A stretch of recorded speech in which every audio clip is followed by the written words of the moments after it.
that will shut down God's blessings in your life faster than anything else. And if you don't stop them before it's too late, you'll find yourself in the same position as the Israelites, wandering in circles, wondering why God feels distant. The scary part? Most Christians are doing at least 2 of these right now without even knowing it. But here's what's really concerning. These habits don't feel wrong when you're doing them. They feel normal. They feel justified. And that's exactly why they're so dangerous. Today we'll uncover 4 dangerous habits that stir God's anger. And as we go through them, ask yourself, have I been guilty of any of these? Number 1, complaining instead of trusting. The first habit that makes God angry is constant complaining. Not just about big things, but about everything. Your job, your relationships, your circumstances.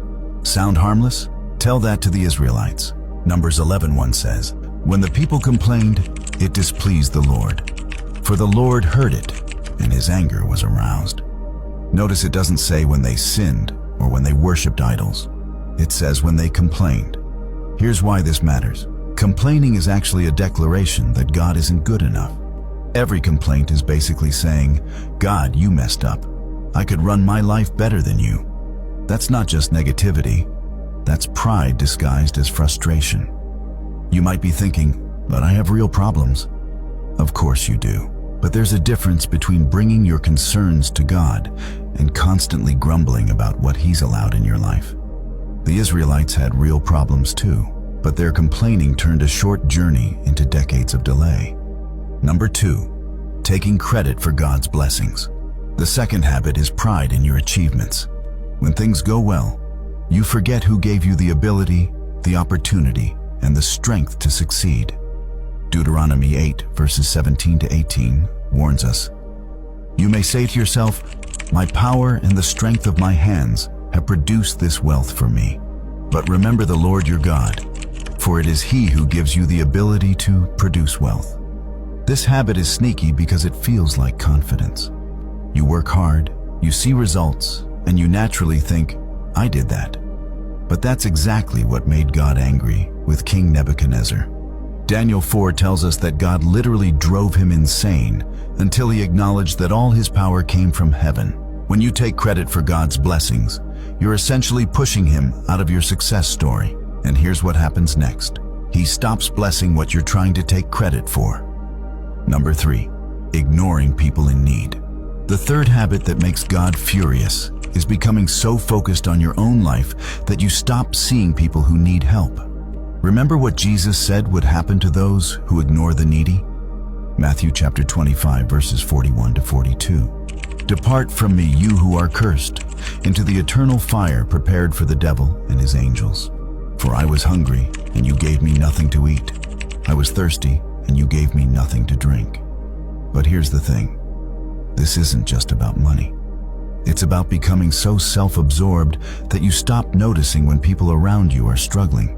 Your coworker who's going through a divorce, your neighbor who just lost a job, the person at church who always sits alone. This habit develops slowly.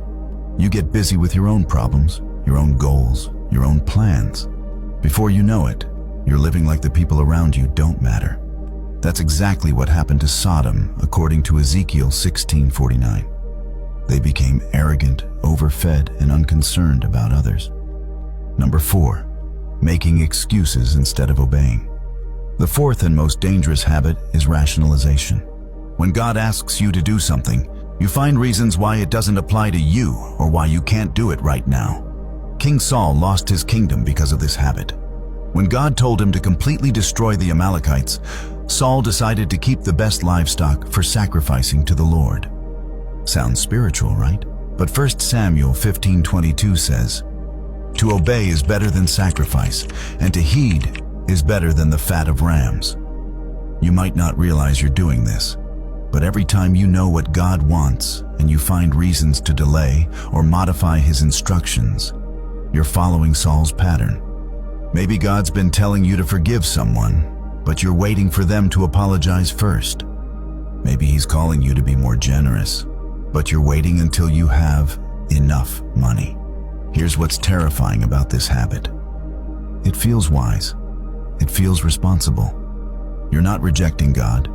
you're just being practical. But that's exactly what makes it so deadly. Partial obedience is still disobedience. Notice something about all 4 habits? They don't feel like rebellion. They feel justified. Complaining feels like venting. Taking credit feels like confidence. Ignoring others feels like focusing. Making excuses feels like wisdom. But here's what happens when these habits take root.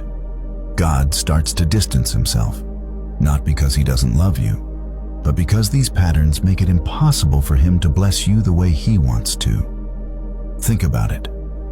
How can God trust you with more if you complain about what you already have? How can he bless your efforts if you take all the credit?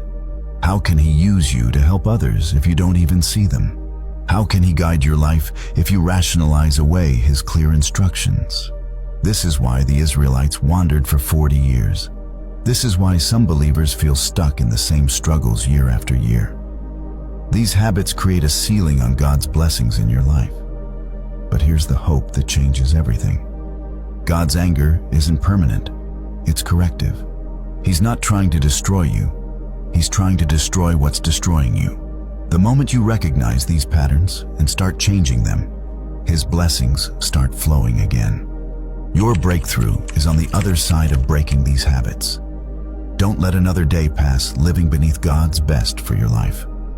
The choice is yours, but choose quickly, because tomorrow might be too late.